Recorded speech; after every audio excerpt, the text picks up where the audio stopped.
하나님의 말씀은 에레미야서 33장 우리 1절에서 3절 말씀입니다. 우리 다 같이 함께 읽겠습니다. 시작. 에레미야가 아직 시위대 뜰에 갇혀 있을 때에 여호와의 말씀이 그에게 두 번째로 임하니라. 이르시되 이를 행하시는 여호와, 그것을 만들며 성취하시는 여호와, 그의 이름을 여호와라 하는 이가 이와 같이 이르시도다. 너는 내게 부르짖으라. 내가 네게 응답하겠고 내가 알지 못하는 크고 은밀한 일을 네게 보이리라. 아멘. 기도하겠습니다.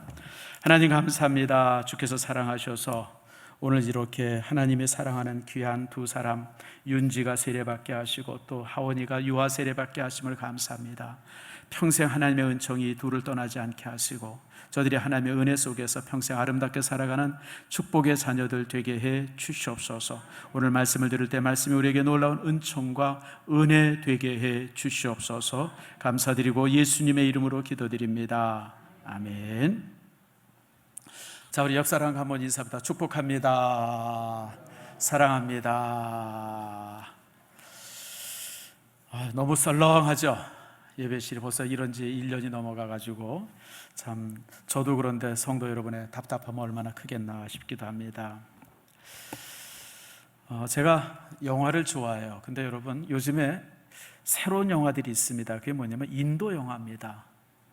맨 처음에 인도 영화를 처음 봤을 때는 이게 영화인가 뭔가 영화 막 하다가 갑자기 나가서 춤추고 그냥 그래서 이게 코미디도 아니고 저런 영화가 다 있나. 그런데 이제 그 요즘에 나온 영화 여러분 꼭 하나 제가 소개합니다. 그 화이트 타이거라고 하는 영화가 한두 달 전에 나왔어요. 영화가 참 잘 만들었어요. 전혀 인도 영화답지 않고 할리우드 영화처럼 만들었는데 인도가 어떤 나라인가를 알기는 정말 그 한 편의 영화가 다 보여줘요. 인도가 이런 나라구나. 그러니까 우리가 겉으로 알았던 인도의 모습과 전혀 다른 인도의 어떤 내부적인 모습. 예를 들면 어떤 인도의 그 카스트, 그러니까 인도는요 이름만 보면 그가 무엇을 하는 카스트인지를 안다 그래요. 이름만 보면 이 사람은 빵 만드는 카스트, 이름만 보면 이 사람은 청소하는 카스트, 이름만 보면 이 사람 뭐 하는 카스트. 그래서 그 영화가 참 여러분 아주 참 괜찮은 영화 한번 꼭 보세요. 그리고 여러분 한 4년 전에 나왔던 영화인데요, 새 얼간이라고 하는 영화가 있습니다. 아마 이 영화는 보신 분들이 좀 있을 거예요. 표지가 이렇게 됐어요. 이 영화 보신 분? 여러분 이런 영화도 안 보시고 뭐 하고 살아요? 이 영화도 괜찮은 영화예요. 여러분 꼭 한번 보세요. 이게 이제 인도의 최고의 대학교인데 거기에 이제 이렇게 젊은이들이 그곳에 가서 공부하고 이제 이러는 장면이에요. 그래서 이 영화가 주제가 그 죽은 시인의 사회라고 하는 영화, 한 30년 전 영화죠. 그 영화의 모티브를 그대로 이제 가지고 이제 인도식으로 이제 재해석한 영화인데 영화가 아주 참 괜찮더라고요. 그래서 여러분 이 영화 한번 제가 여러분에게 권합니다. 근데 여기에 보면 이제 이 친구들이 대학원생인데 시험을 치르고 그 다음날 이제 발표 날이 되어졌어요. 발표하기 바로 전날 여러분 이 친구들이 다 자기가 믿는 신 앞에 가서 기도하는 거예요. 여러분 인도의 신이 얼마나 많습니까? 인도의 신이 인구만큼 많습니다. 인도가 한 13억 사는데요, 이 신들도 한 13억 된다고 그러죠. 아무튼 그렇게 많다 그래요. 그러니까 이 친구들이 자기 신들 앞에 가서 다 기도하는 거예요. 뭐라 기도하냐면 무슨 신이요, 이번 시험에 합격만 하게 하면 제가 매년마다 한 얼마씩 이렇게 헌금하겠습니다. 무슨 신이요, 이번 시험에 통과되면 내가 담배도 끊겠습니다. 신이시여, 이번 시험에 합격하면 내가 예배드리러 아주 자주 오겠습니다. 이러면서 막 기도하는 장면이 나와요. 사실 기도가 아니라 거래죠. 거래하는 거예요. 신과 이제 거래. 이제 그러는 이 장면들을 이렇게 봐요. 그래서 그 장면을 이렇게 보다가 내가 많이 웃었어요. 참나 참 신기하게 기도한다. 그러다가 문득 그런 생각이 들어요. 우리는 기도를 어떻게 하나. 여러분 사실 대한민국 교회의 가장 큰 장점이 기도 아닙니까? 특별히 여러분 우리 한국 교회는요, 한국 교회 특징을 세계인들이 얘기할 때 항상 기도를 꼽아요. 세계 어디에도 새벽 기도회가 있는 나라가 없습니다. 대한민국만 유일하게 있습니다. 이 원래 새벽 기도회는 초대교회만 가지고 있었던 전통입니다. 초대교회 때 한 200여 년, 150년, 200년간 이 전통이 쭉 내려오다가 그러면서 이제 이 전통이 사라져요. 그리고 이 전통이 어디에만 남냐면 이 수도원에만 남습니다. 그래서 수도원에서 수도하는 사람들만 새벽에 5시에 일어나서 이제 기도하던 전통이 한 천년 이상 쭉 내려오다가 그게 이제 대한민국에서 다시 회복이 되어집니다. 100여 년 전에. 그래가지고 이제 대한민국에 이제 이 기도 운동이 이제 이렇게 되어지는데, 그런데 여러분, 이렇게 한국 교회가 기도를 많이 하는 교회인데 우리가 기도를 바르게 하고 있나라고 하는 생각이 문득 들었어요. 혹시나 우리가 저 청년들처럼 하나님 앞에 기도하면서 기도가 아니라 거래하는 거죠. 또 위협을 하는 거예요. 뭐 이렇게 그냥 어떤 자기 욕망을 이렇게 이루기 위해서 신을 이용하는 뭐 이제 그런 모습이 아닐까, 그런 혹시 위협이 우리 속에 있지 않을까라고 하는 생각을 해봅니다. 근데 사실은 여러분, 여기에 대해서 그 경고한 분이 한 분 계세요. 그게 누구냐면 요한 웨슬레입니다. 감리교회 창시자죠. 그분이 이제 우리의 믿음의 그런 어떤 함정을 얘기하는데 이런 얘기를 해요. 우리의 신앙생활에 있어서 우리가 극복해야 할 2가지가 있습니다. 그게 뭐냐, 맹신과 광신입니다. 맹신과 광신. 맹신과 광신은 그 어느 쪽도 하나님의 뜻을 찾는 것이 못 됩니다. 왜냐하면 맹신과 광신은 믿음이라고 하는 이름으로 자기의 어떤 욕망을 채우리라고 하는 그 격정이기 때문에 그거는 믿음이 아닙니다. 무슨 얘기냐면, 우리가 그냥 맹신과 광신을 가지고 막 기도하면 그리고 기도하고 막 기도하면 굉장히 믿음 있어 보이고 굉장히 뜨겁게 기도하는 것 같은데 사실은 하나님과 거래하는 거예요. 기도가 아니죠. 기도라고 하는 것은 하나님께서 내게 하고자 하는 하나님의 뜻을 발견하고 그 뜻에 순종하고자 하는 것이 기도인데, 그게 기도인데, 이 맹신의 기도나 어떤 광신의 기도는 하나님과 생각하는 전혀 상관없이 내 의지와 내 욕심을 하나님 앞에 막 강요하는 거예요. 하나님, 내가 뭐가 돼야 되고 합격해야 되고 내가 벌어야 되고 성공해야 되고. 여러분, 이거 잘못된 것이죠. 이게 맹신과 광신의 기도예요. 사랑하는 성도 여러분, 저는 하나님 앞에 기도할 때 참 여러분의 기도가 그렇지 않기를 원합니다. 기도가 내 뜻을 이루는 기도가 아니라 나를 통해서 하나님의 뜻이 이루어지기를 원하는 기도가 되어야 돼요. 예수님께서 뭐라고 그랬습니까? 우리를 기도에 대해서 가르칠 때 따라합시다. 먼저 그의 나라와 그의 의를 구하라. 그게 기도고 믿음이잖아요. 먼저 하나님의 나라와 의를 구해야 되는데 우리는 하나님의 나라와 의를 구하는 것이 아니라 내 욕심을 하나님 앞에 구하는 거예요. 하나님, 이거 이루어 주셔야 돼요. 이거 돼야 돼요. 뭐 이거 떨어져야 돼요. 이거 붙어야 돼요. 뭐 이러면서 하나님을 향해서 막 위협을 하고 그러죠.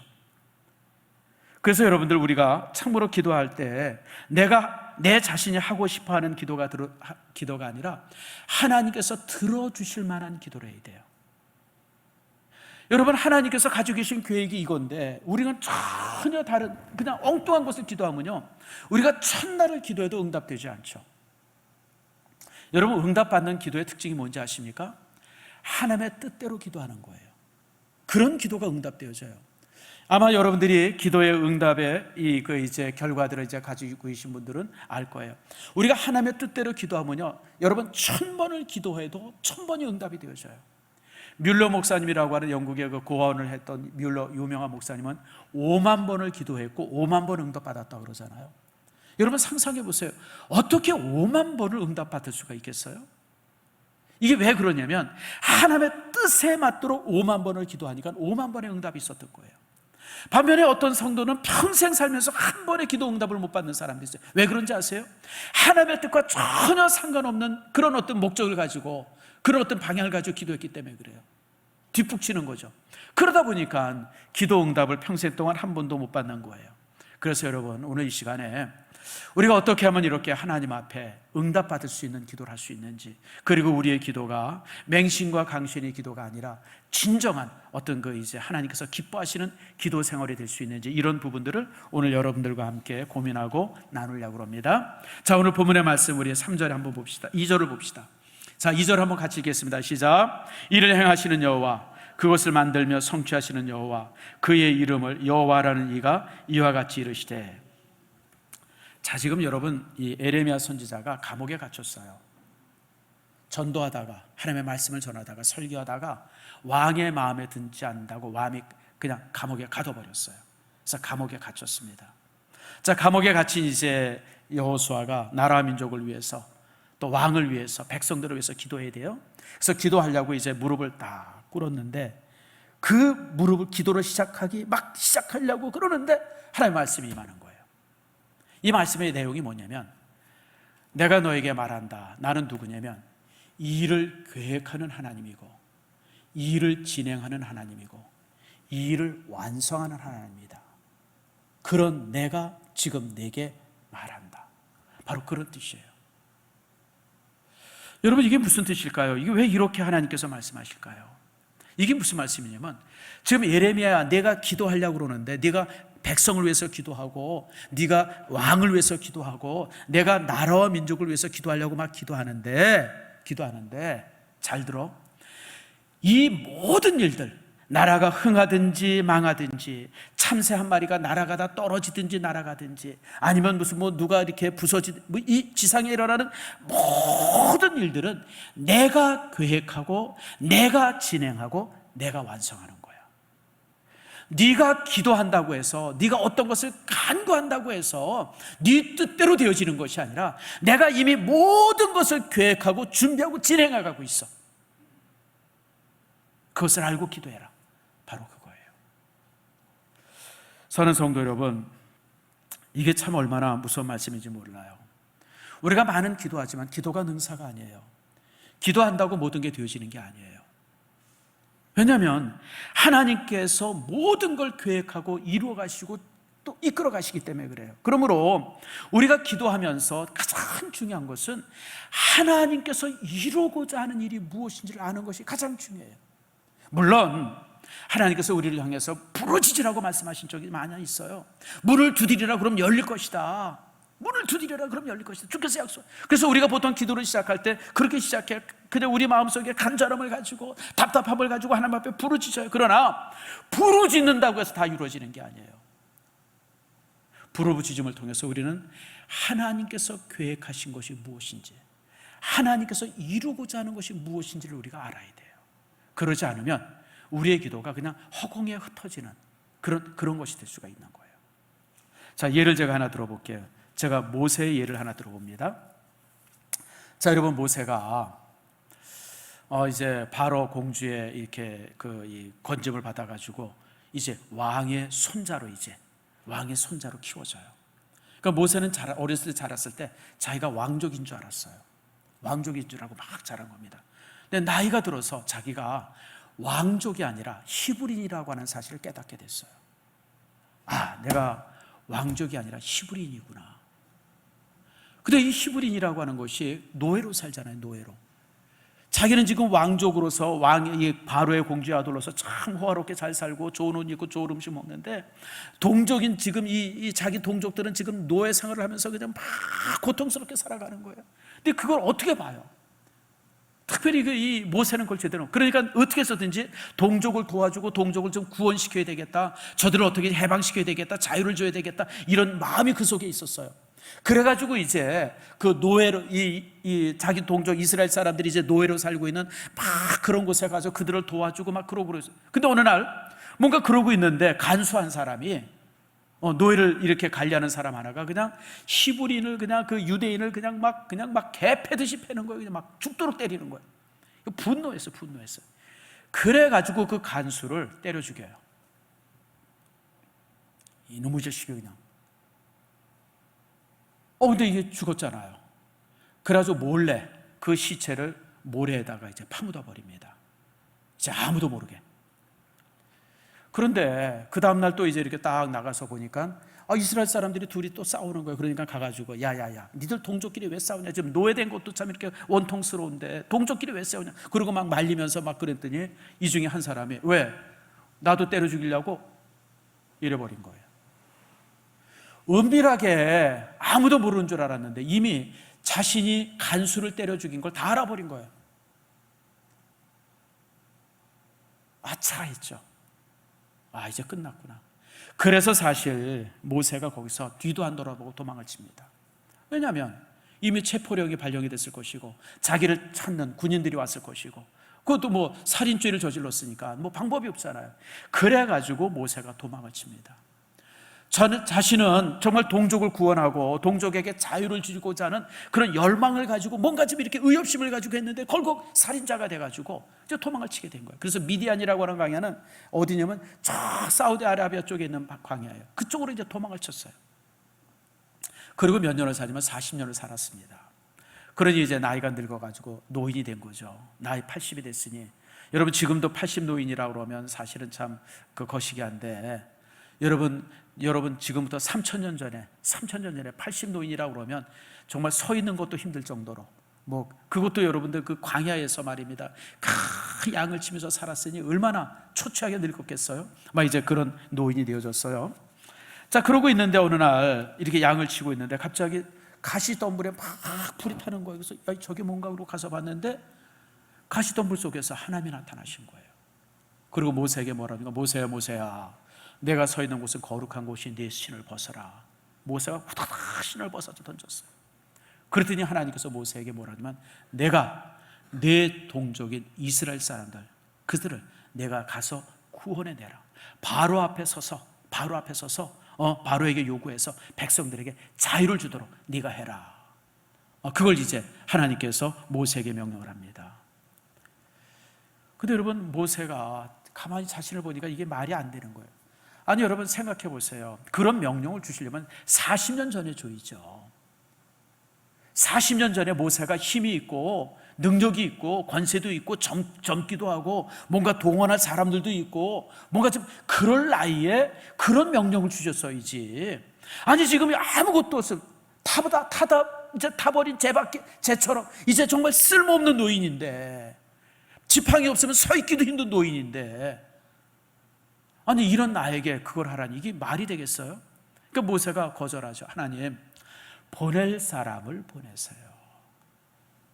아니 하려면 그런 마음이 내게 있으면 하나님 40년 전에 하시든지 아니면 또 지금이 그럴 때라고 그러면 젊고 힘 있는 사람을 시켜야지. 나처럼 이렇게 보잘것없는 사람 이런 도망자 살인죄를 저지르고 도망친 나에게 뭘 이런 걸 맡깁니까? 그래서 하나님 나 못합니다 그러고 거절하죠. 보낼 자를 보내시옵소서. 그리고 거절합니다. 그럴 때 하나님께서 모세에게 다시 한번 권하고 그러면서 뭐라고 그러는지 아세요? 너는 지팡이를 들고 바로 앞에 서기만 해라. 그러면 내가 다 하겠다. 그래도 모세가 못하겠다 그러니까 하나님께서 책망하려고 그러잖아요. 결국 모세가 자신의 의지를 꺾고 바로 앞에 서요. 자 여러분 제가 하나 묻습니다. 백성을 구하겠다고 하는 그 의지는 똑같아요. 40년 전에 모세가 그랬고 40년이 지난 모세도 똑같은 마음을 가지고 백성에게 자유를 주겠다, 내 백성에게 자유를 주겠다고 하는 그런 의지를 가지고 이제 가지고 있어요. 근데 여러분 이 두 모습이 같을까요? 틀릴까요? 이게 제가 오늘 여러분에게 하는 설교의 주제입니다. 40년 전에 어떤 힘 있고 혈기 있고 능력 있고 막 그럴 때 백성을 구하겠다고 했던 그 모세의 모습과 40년이 지나서 다 늙어가지고 이제는 그냥 이 촌노가 된 그 이 모세, 그러면서도 백성에게 자유를 주겠다고 서 있는 모세, 겉으로 보기에는 목적은 똑같아요. 목적은 똑같은 것 같지만 사실은 전혀 달라요. 어떻게 달라요? 40살의 모세는 자기의 어떤 가지고 있는 이 의지, 어떤 열망, 어떤 욕심, 그런 어떤 목표, 그것이었었어요. 그러나 40년이 지난 후에 모세는 자기의 의지나 자기의 욕심, 자신의 열망은 전혀 없어요. 하나님의 열망이에요. 하나님의 욕망으로 서 있는 거예요. 이게 서로 다른 거예요. 여러분 이게 얼마나 중요한 건지 몰라요. 우리 인생에 있어서 키가 뭐냐라고 한 거예요. 내 인생을 이끌어가는 키가 무엇이냐. 자동차로 말하면 내 인생이 굴러갈 때 내 인생의 핸들을 누가 쥐고 있느냐는 거예요. 우리가 여러 가지 일을 해요. 여기 사업하는 분도 있고 직장 생활하는 분들이 있어요. 아니면 또 이제 가정에서 아이들 돌보고 뭐 가정 전업주부. 저는 옛날에 전업주부 그러면 그게 무슨 직업인 줄 알았어요. 근데 여러분 전업주부가 뭐예요? 오직 밥만 하는 주부라는 뜻 아닙니까? 전업이 주부라는 얘기 아니에요? 전업주부를 하든지 우리가 여러 가지 일을 해요. 그런데 우리가 어디서 무엇을 하든지 간에 어떤 일을 하든지 간에 중요한 것은 내 인생의 키를 누가 쥐고 있느냐는 거예요. 내가 쥐고 있으면 내 일이에요. 그러나 내 인생의 키를 하나님이 쥐고 있으면 하나님의 일이에요. 자, 예를 하나 들어봅시다. 제 예를 들게요. 제가 이제 26년 전에 이제 목회를 시작했어요. 목회를 시작했습니다. 그런데 만약에 제가 목회를 시작하면서 야, 내가 성공해야지. 내 친구도 성공, 누구도 성공했는데 누구는 그런 목회하는데 내가 이게 이러면 되겠냐. 신학교도 나왔는데 내가 성공해야지. 그러고서 그냥 다 죽기 살기로 열심히 했어요. 그냥 뭐 아무튼 부흥회도 하고 설교도 하고 뭐 일주일에 그냥 뭐 제자 훈련도 4반 5반 만들어서 하고 그냥 막 정신없이 했어요. 자, 그렇게 해가지고 이제 교회를 이만큼 이뤘어요. 제가 이제 하나님 앞에 딱 섰습니다. 하나님이 저보고 뭐라 그럴까요? 착하고 충성된 종아 잘하였도다. 그럴까요? 아니면 야, 너가 네 일 했지 내 일 했냐? 그럴까요? 전반부겠어요? 후반부겠어요? 만약에 제가 내 성공을 위해서 내가 성공해야지, 내가 이러면 되겠어, 내 친구를 어디서 어떤 뭐 내가 쪽팔리게 이게 뭐야 도대체, 그래가지고 막 목회하고 죽기 살기로 해서 목회했다 그러면 하나님께서 이렇게 말할 거예요. 병가봐, 네가 언제 내 일 했어? 네 일 했지. 그럴 거예요, 여러분들. 그러나 제가 만약에 매 순간 하나님을 의지하고 하나님의 영광을 위해서 정말 주님의 나라를 위해서 열심히 목회했다 그러면, 그리고 내가 하나님 앞에 섰다 그러면 하나님께서는 저를 향해서 그래, 착하고 충성된 종아 잘하였도다, 그렇게 말씀할 거예요. 여러분들도 마찬가지예요. 여러분이 직장 생활하든지 사업을 하든지 아니면 전업직을 무엇을 하든지 간에, 어떤 일을 하든지 간에 여러분들이 그 속에서 정말 하나님 의지하고 기도하고 하나님의 나라와 의를 위해서 여러분이 애쓰고 살았다 그러면, 그 여러분 하나님 앞에 설 때 좀 미안한 감이 있을 거예요. 아이고 하나님, 난 그냥 사업만 했는데요. 아이고 나는 그냥 애만 키우고 빨래나 하고 밥만 했는데요. 아이고 나는 그냥 직장 생활에 그냥 고달프게 직장 생활했는데요. 그리고 하나님 앞에 참 미안한 마음이 이렇게 서 있었겠지만, 그런 하나님께서 여러분에게 이렇게 말할 겁니다. 착하고 충성된 종아 잘하였도다. 여러분이 하나님 앞에 그렇게 칭찬 듣기를 축복합니다. 근데 만약에 여러분들이 사업을 하거나 직장 생활하거나 뭘 하든지 할 때 그냥 내가 출세해야지, 내가 성공해야지, 내가 더 벌어야지, 그냥 막 그러고 살다가 하나님 앞에 섰으면 하나님께서 여러분에게 이렇게 말합니다. 아이고 열심히 살았다, 네 일만 열심히 하다 왔구나. 하나님께서 그러실 거예요. 중요한 것은 내가 뭘 하느냐가 중요한 게 아니에요. 내가 어떤 걸 하느냐가 중요한 게 아니에요. 내가 목사다, 내가 장로다, 내가 주일학교 교사다, 그게 중요한 게 아니에요. 내가 어떤 모습을 가지고 어떤 자세를 가지고 그 일을 했느냐예요. 하나님의 영광을 위해서, 하나님의 나라를 위해서, 하나님의 의를 위해서, 하나님의 정말 그 이 기쁨을 위해서 우리가 일했다 그러면, 나는 무엇을 하든지 간에 하나님의 일을 한 사람이에요. 그러나 여러분, 내가 어떤 내 목표, 내 욕심, 내 의지를 위해서 일했다 그러면 나는 하나님과 상관없는 사람이에요. 바로 오늘 이제 여러분에게 말씀드리는 것이 바로 이겁니다. 여러분, 주님께서 겟세마네 동산에서 하셨던 기도가 바로 그 기도 아닙니까? 여러분, 예수님께서 겟세마네 동산에서 기도하실 때 뭐라고 기도해요? 하나님, 할 수만 있거든요 이 잔을 내게서 물리쳐 주시옵소서라고 기도하잖아요. 왜 그러냐면 예수님이 목수였었어요. 그러니 예수님께서 여러분 목수 생활하면서 십자가를 얼마나 많이 만드셨겠어요. 십자가는 그 당시에 목수가 만든 거거든요. 그러니까 갈릴리 바다 근처에서 십자가로 이 사형을 당하는 사람은 예수님의 손에 의해서 십자가가 만들어졌을 거예요. 한두 개 만들었겠습니까? 제가 볼 때 수십 개, 수백 개 만들었는지도 몰라요. 그러니까 그렇게 많은 십자가를 예수님이 만들었고, 그 십자가에서 죽는 사람의 모습을 예수님께서 직접 보셨어요. 얼마나 고통스러운지 그 죽음을 아세요. 그런데 주님께서 이제 그 죽음을 죽어야 되는 거예요. 그러니 여러분, 이게 선뜻 마음에 내키겠습니까? 여러분 하겠어요? 그러니까 예수님께서 이 잔을 내게서 물리쳐 달라고 그냥 땀방울이 핏방울이 되도록 그냥 그렇게 기도를 하셨어요. 정말 주님을 하고 싶지 않아요. 도망가고 싶었어요. 그 솔직한 주님의 마음이 있었어요. 그런데 그렇게 밤새도록 기도하시다가 마지막 결론이 뭐예요? 결론이 뭡니까? 그러나 내 뜻대로 마옵시고 아버지의 뜻대로 되기를 원하나이다. 그러고 군전도를 맞이하잖아요. 내 인생의 키가 내게 쥐느냐 하나님의 쥐느냐가 예수님의 겟세마네 동산의 기도의 주제였었어요. 예수님 자신이 자신의 인생의 길을 쥐고 있으면 도망가는 거예요. 그냥 일어서서 그냥 야 제자들 야 가자 그러고 저 갈릴리 바다로 도망치면 됐어요. 근데 예수님은 자신의 인생의 길을 자신이 지는 게 아니라 하나님의 손에 쥐어주는 거예요. 하나님 주 뜻대로 되기를 원하나이다. 주님 뜻대로 하세요. 그리고 십자가 앞에 서는 겁니다. 사랑하는 성도 여러분, 인생의 성공과 실패는 내가 무엇을 이루었느냐가 아니에요. 내가 큰 대기업을 이루었다, 큰 돈을 벌었다, 내가 큰 건물을 세웠다, 내가 목회해가지고 수천 명 수만 명 모이는 교회를 만들었다. 여러분, 그게 성공과 실패 아니에요. 그건 하나님과 아무 상관없어요. 하나님께서 원하는 것은 내가 하나님의 뜻을 이루어 드리는 삶을 살고 있었느냐는 거예요. 비록 내가 땅에서 실패했어요. 땅에서 내가 정말 이렇게 성공하지 못했어요. 큰 돈을 벌지 못했어요. 뭐 그랬을지라도 나에 의해서 하나님의 뜻이 이루어졌다고 그러면 나는 성공한 인생이에요. 우리가 하나님 앞에 섰을 때 확인할 수 있죠. 결코 실패한 인생이 아니에요. 성공과 실패는 내가 하나님 앞에 어떻게 섰느냐예요. 여러분, 가인과 아벨을 보세요. 가인과 아벨이 싸웠어요. 제사 지내고 나서 형이 시비를 걸어서 가인과 아벨이 붙었어요. 누가 이겼어요? 가인이 이겼어요. 아벨이 그냥 매맞아 죽었어. 근데 아벨이 가인이 때렸을 때 죽여 주시옵소서 그러고 앉아서 맞았겠어요? 둘이 그냥 개싸움하듯이 싸웠겠죠. 근데 가인이 더 세가지고 그냥 거기서 아벨이 맞아 죽었어요.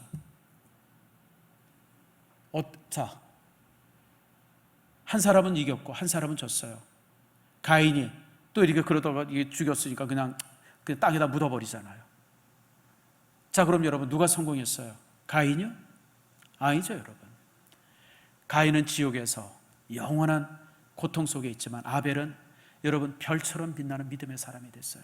히브리서 13장에 보면 믿음의 사람을 얘기할 때 제일 첫 번째 나오는 사람이 가인이에요. 아벨이에요. 아벨은 믿음으로 첫 번째 나오는 게 아벨이에요. 그 두 번째가 에녹이고 세 번째가 여러분 모세고 아브라함이고 모세고, 여러분 이렇게 이어지잖아요. 예수님의 비유 속에 부자와 나사로 비유 보세요. 부자는 얼마나 성공했는지 날마다 잔치를 했어요. 날마다. 여러분, 잔치 한번 하려면 그냥 이 기둥이 빠진다고 그러는데 얼마나 부자면 날마다 이제 했겠어요? 근데 여러분, 거지 나사로는 그냥 거기서 흘려지는 음식 덩어리, 다시 말하면 이제 음식 쓰레기 먹고 살았어요. 음식 쓰레기 먹고. 누가 성공했어요? 당연히 여러분, 부자가 성공한 사람이죠. 이건희만큼 성공한 사람이 이 부자예요. 근데 여러분, 죽고 나서 어떻게 됐어요? 부자는 지옥에 가 있고 거지 나사로는 아브라함의 품 안에 안겼어요. 누가 성공이에요? 여러분, 우리 인생 속에서 바라보는 성공과 실패는 하나님께서 바라보는 것과는 전혀 달라요. 그래서 여러분, 히브리서 11장에 보면 수없이 많은 신앙의 영웅들이 나오죠. 아벨, 에녹, 노아, 아브라함, 사라, 야곱, 수많은 사람이 나오는데 여러분, 거기서 뭐라고 그러냐면, 따라합시다. 이런 사람은, 크게 따라합시다. 이런 사람은 세상이 감당치 못하느니라. 세상이 감당치 못한 사람이에요. 여러분, 사실 제가 좀 이렇게 이름을 잃었지만 이 사람들 중에 성공한 사람도 있지만 여러분, 실패한 사람도 되게 많아요. 전쟁터에서 죽은 사람도 있고, 여러분 막 고통받은 사람도 있고, 뭐 선지자들 중에서 여러분 막 그냥 그런 이런저런 사람. 근데 여러분, 하나님께서는 그들 모두가 믿음의 승리자라고. 왜냐하면 그들을 통해서 하나님께서 자신 일을 이루셨기 때문에 그래요. 사랑하는 성도 여러분, 성공과 실패는 내가 무엇을 얼마나 했느냐는 그게 아니에요. 나를 통해서 하나님께서 얼마나 많은 이루셨는가. 하나님께서 하고자 하는 일들이 나를 통해서 이루어졌다 그러면 여러분은 성공적인 인생을 산 사람이에요. 그러나 여러분, 자신의 일만 하다가 하나님 앞에 섰다 그러면 우리는 실패한 인생을 산 사람입니다. 오늘 본문의 말씀이 바로 그거예요. 그러니까 하나님께서 에레미야에게 하신 말씀이에요. 일을 계획하고 이루고 성취하는 여호와, 그게 나다라고 하나님께서 말씀하신 것이 바로 그거예요. 그러면서 이제 그 다음에 이렇게 말합니다. 3절 말씀 보세요. 너는 내게 부르짖으라. 여러분, 이게 조금 모순적인 말씀이죠. 내가 아무리 봐도 이게 모순이에요. 왜 모순이냐면 내가 모든 것을 계획하고 이렇게 이루어 나가고 내가 성취하는데, 그럼 여러분 나는 뭐 하면 돼요? 나는 뭐 하면 돼요? 구경만 하면 되죠. 자, 우리 아내들이 이제 반찬을 막 만들어요. 반찬을 막 만들고 있는데 우리 남편이 괜히 여보 내가 뭔가 도와줄 거 없어 이러고 그러면 아내들이 뭐라 그래? 그냥 저 가 있어. 걸리적거리지 말고. 여러분 그러잖아요. 여보 일로 와서 당신 좀 끓여. 그런 집도 있어요. 뭐 실력이 좋은 남편은 혹시 그럴 수 있겠지만 대부분의 사람들은 그냥 걸리적거린다고 저기 가 있으라고 그럴 거예요. 여러분 사실 이 상황이 그런 상황이에요. 하나님께서 모든 것을 준비하고 계획하고 막 이끌어 가시면 우리 인간이 할 수 있는 것은 옆에서 구경하는 일이에요. 하나님이 어떻게 하시나. 근데 하나님께서는 부르짖으라 그래요. 부르짖으라고. 이게 또 뭔 말인가. 아니 하나님 자신이 다 하신다고 그러면서 뭘 우리 보고 부르짖으래요. 우리가 아무리 부르짖은들 하나님께서 우리 뜻대로 해주겠다고 전혀 말씀하지 않으시면서 우리가 부르짖을 때 그래 내가 네 말을 조금 알아듣고 네 말대로 내가 좀 수정해 줄게 뭐 이러면 우리가 부르짖어도 괜찮아요. 근데 전혀 그 말씀이 아니잖아요. 내가 계획했고 내가 이루어가고 내가 완성한다. 그런데 너는 부르짖어라. 이게 모순되잖아요. 근데 지금 하나님께서 그걸 명령하세요. 그런데 왜 부르짖으라고 말씀하시면 그 다음이 중요해요. 그 다음 말씀 봅시다. 너는 내게 부르짖으라. 그러면서 뭐라고 하냐면 내가 내게 응답하겠고 내가 알지 못하는 크고 은밀한 일을 내게 보이리라. 응답해요. 뭐라고 응답하시냐면 네가 원하는 대로 해주겠다고 하는 응답이 아니라 내가 알지 못하는 크고 은밀한 일을 내게 보여주겠다는, 그게 응답이에요. 네 소원대로 해주는 게 아니라 내가 이루고자 하는 모든 뜻들을 내가 이루고자 하고 그리고 계획했던 모든 것들을 내가 내게 알려주겠다. 그게 응답이에요. 그걸 응답해 주겠다는 거예요. 사랑하는 성도 여러분, 이게 얼마나 소중한 응답인지 몰라요. 우리가 무엇을 일을 할 때 아무것도 보이지 않는다 그러면 얼마나 무서워요. 제가 청년 때 한번 경험했었어요. 제가 여러분 알다시피 제가 이제 등산도 좋아하고 운동 좋아하고 뭐 제가 그러잖아요. 한 번은 제가 이제 등산을 갔어요. 고등학교 졸업하고 갔나, 또 고등학교 때 갔나, 어딜 갔냐면 이제 100군데를 갔어요. 그 당시 100군데 참 많이 갔습니다. 서울 근교에 갈 수 있는 산이 이제 100군데밖에 없었어요. 그래가지고 그냥 뭐 공휴일 됐다 그러면 그냥 100군데가 여러분 저기 그 어딥니까? 그 도선사부터 시작해가지고 그 100군데 꼭대기가 거의 줄 서 있었어요, 사람들이. 기억나세요? 거기 이제 100군데 올라가서 이제 그 백운산장에서 밥을 먹고 100군데 올라갔다 내려오는데 시간이 좀 많이 있더라고요. 그래서 야, 이럴 바에는 내가 그냥 여기서 바로 내려가지 말고 저쪽 수유리 쪽으로 가야 되겠다. 그런 생각을 해가지고 방향을 좀 바꿨어요. 수유리 쪽으로. 능선 타고 이제 쭉 내려오는데 이게 어떻게 좀 길을 잘못 들어서 가지고 그냥 밤이 어두워져 버렸어요. 지금은 그래도 여러분들 길이라도 있고 저 멀리서 보면 이제 이렇게 불빛들도 많고 그렇잖아요. 근데 여러분 50년 전에는 안 그랬어요. 여러분들 그냥 깜깜했어요. 아무것도 안 보였어요. 찰흙 같은 어둠인데 길을 딱 산에서 길을 잃으니까요 그냥 너무너무 당황이 되더라고요. 그래서 그때 무슨 생각을 했냐면 이러다가 죽나 보다. 산에서 죽는 사람이 이러다가 죽나 보다. 다음부터는 그냥 어떻게 거시기 하다가 한 10시쯤 넘어서 간신히 수유리 쪽에 내려왔었어요. 그 크리스찬 하우스라고 거기 이제 그 내려오면 그 길에 그 건물이 그걸 발견하는데 세상에 죽은 할아버지 만난 것처럼 반갑더라고요. 얼마나 반갑든지. 여러분 인생이 그래요. 우리가 뭔가 우리 미래나 우리 다음에나 어떤 문제를 앞에 아무것도 보이지 않는 가운데서 우리가 기도한다 그러면 얼마나 힘들어요. 얼마나 힘들어요. 그런데 여러분 우리가 부르짖어 기도하면 하나님께서 우리에게 어떤 것을 주실지를 우리에게 알려주세요. 사실 여러분 예레미야가 그랬어요. 하나님 앞에 이렇게 기도할 때 하나님께서 예레미야에게 뭘 알려주시냐면 이스라엘 민족을 향한 자신의 뜻을 알려줘요. 그게 뭐냐면 70년 후에 다시 돌아오게 할 거라고 하는 그 하나님의 계획을 알려주세요. 그러니까 이전에는 예레미야가 그저 백성들에게 회개하라고만 막 해서 이 회개하라 너희들이 죄 많이 져가지고 이렇게 바벨론이 쳐들어오고 나라가 지금 그냥 풍전등과 같이 위험 속에서 회개 막 이것만 전도하고 다녔어요. 근데 이 말씀을 딱 듣고 나서 예레미야의 전도가 달라졌어요. 설교가 달라졌어요. 뭐라고 해서 설교를 하냐면, 너희들 항복해라. 바벨론이 쳐들어오는데 칼 들고 나가서 창 들고 나서 싸우지 마. 그냥 항복해. 그리고 포로로 잡혀가. 왜냐하면 하나님께서 70년 후에 너희를 풀어준다 그랬어. 괜히 나가서 바벨론 군대랑 싸우고 뭐 칼 들고 창 들고 그래서 괜히 그 사람들한테 칼 맞아 죽고 창 맞아 죽지 말고 항복해. 항복하면 하나님께서 너희들 그렇게 이끌어 주실 거야. 그래서 여러분, 예레미야의 전도의 방법이 바뀌었어요. 설교가 바뀌었어요. 전에는 회개하라고 설교했는데 이제는 회개하는 게 아니라 항복해라. 하나님의 뜻이 너희들을 멸망시키고 새롭게 세우는 것이 하나님의 뜻이니까 항복해라. 확신 있게. 그러니까 여러분, 전혀 설교가 달라지고 기도가 달라진 거예요.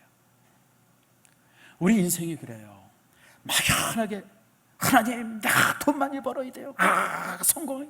여러분, 이런 막연한 기도보다도 하나님을 향한 여러분의 뜻이 있잖아요. 하나님, 내가 어떻게 하겠습니다. 내가 무엇 하겠습니다. 내가 하나님을 위해서 어떻게 내가 하겠습니다. 이런 목표를 가지고 하나님 앞에 그 뜻을 가지고 기도하면 여러분, 내가 왜 돈 많이 벌어야 하는지를 하나님이 아시잖아요. 내가 왜 성공해야 되는지 하나님이 아시잖아요. 내가 왜 건강해야 되는지 하나님이 아시잖아요. 이해가 되시죠? 사실 저도 이 문제를 가지고 한 몇 년 정도 고민을 많이 했어요. 제가 이제 60이 딱 넘으니까 아이고, 이게 내가 60이 넘네. 아이고, 내 나이에 60도 되네. 되게 신기하더라고요. 야, 이제 60이 되네. 그럼 앞으로 한 10년 후에 내가 은퇴하는구나. 그럼 은퇴하면 내가 뭐 해야지? 이게 탁 머리에 오더라고요. 왜냐하면 또 제가 김경환 목사님을 옆에 이제 모셨잖아요. 근데 김경환 목사님을 이렇게 뵈려고 가면 항상 방에 앉아가지고 그냥 성경만 보세요. 근데 특별히 김 목사님은 여러분이 알다시피 몸이 좀 건강하지 않으셨어요. 그러니까 뭔가 좀 못하셨어요. 그러니까 이제 그러면서도 여러분 은퇴하시고 한 18년을 사셨잖아요. 근데 여러분 알다시피 제가 얼마나 펄떡거려, 얼마나 건강해요. 야, 이게 70 넘어서 내가 뭘 해야 되나? 이걸 가지고 사실 하나님 앞에 참 그때 60 넘어서 제가 기도하기 시작했어요. 그때 하나님께서 제게 주신 말씀이 뭐냐면 선교예요. 네가 은퇴가 아니라 두 번째 사역을 시작해라. 신성교회를 이루고 개척해서 이루는 것이 첫 번째 사역이고, 그리고 70 넘으면 두 번째 사역, 선교지에서 두 번째 사역을 하고 하는 하나님의 음성을 들었어요.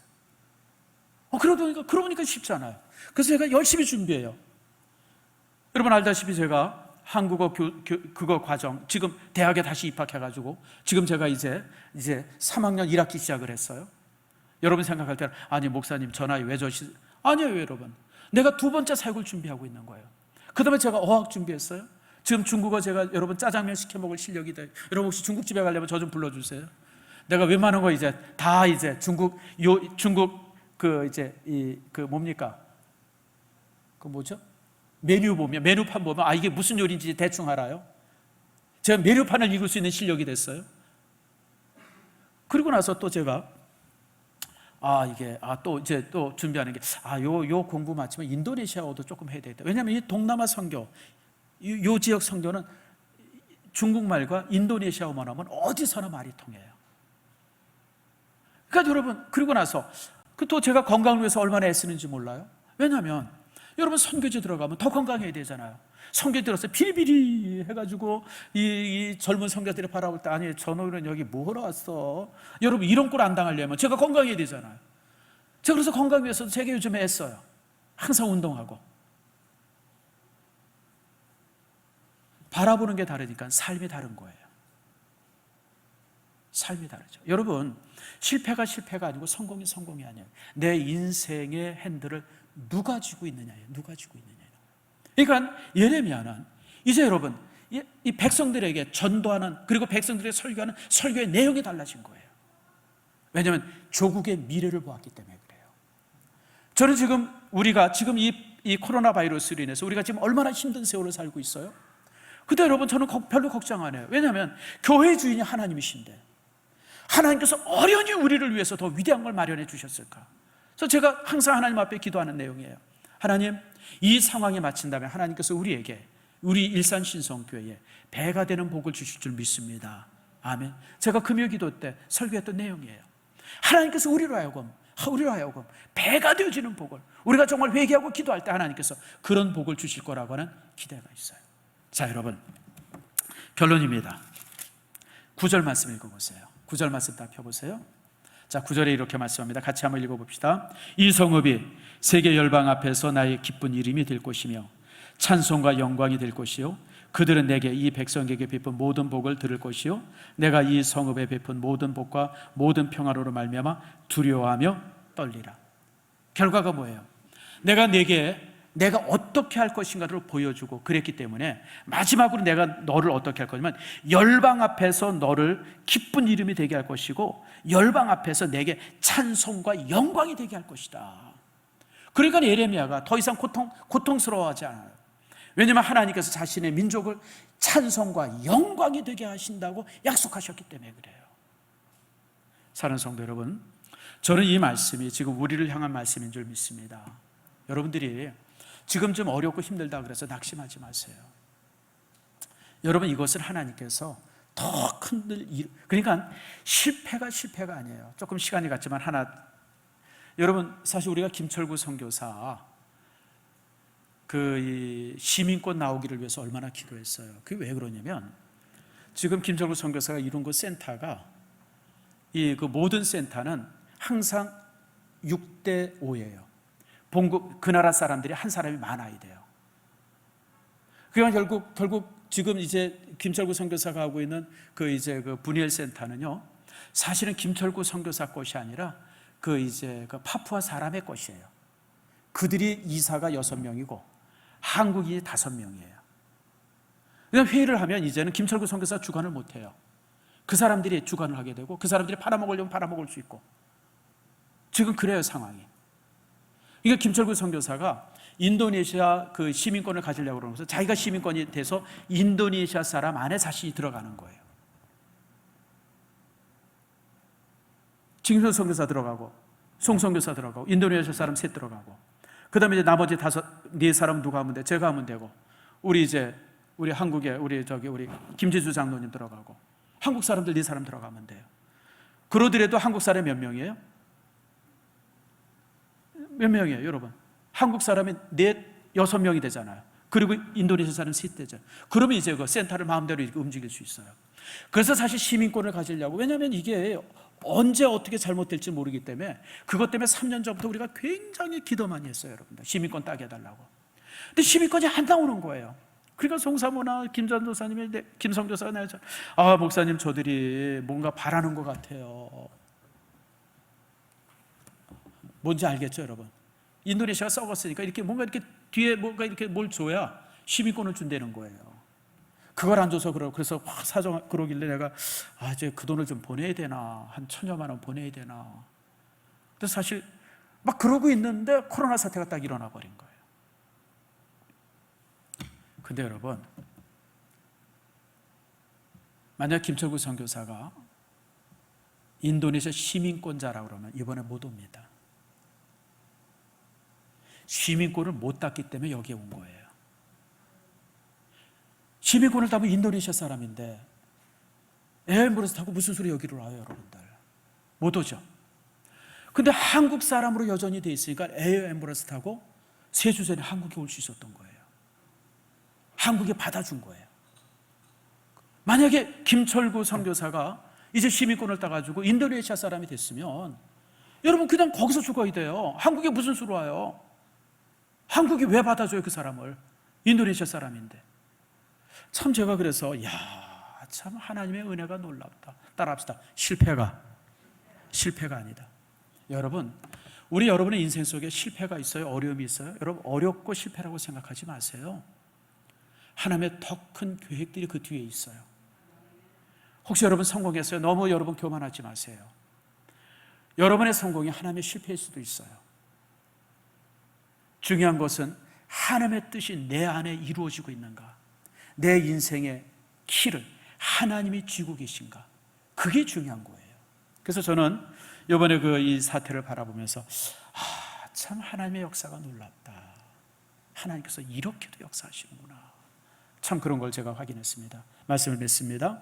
사랑하는 성도 여러분, 이번 바이러스를 통해서 여러분이 우리가 참 많이 낙심도 하고 막 분노도 하고 막 그러지만, 그러나 여러분 항상 하나님께서는 더 좋은 것을 주시는 분이에요. 아멘 하십니까?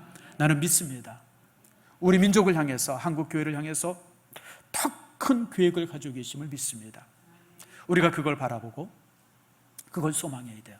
결국은 하나님께서 우리를 자신의 찬송과 영광이 되게 하실 줄 믿습니다. 저는 여러분의 인생이 그러기를 원하고, 우리 인산 신성교회가 그러기를 원하며, 그리고 이 민족의 모든 교회가 그렇게 되기를 소망합니다. 그 소망을 갖고 여러분들이 이기는 일을 이루시고 계획하시고 준비하시는 하나님을 온전히 의지하며 기도하며 그분에게 우리의 인생의 절대 주권을 맡길 수 있는 여러분의 인생 되어지기를 축복합니다.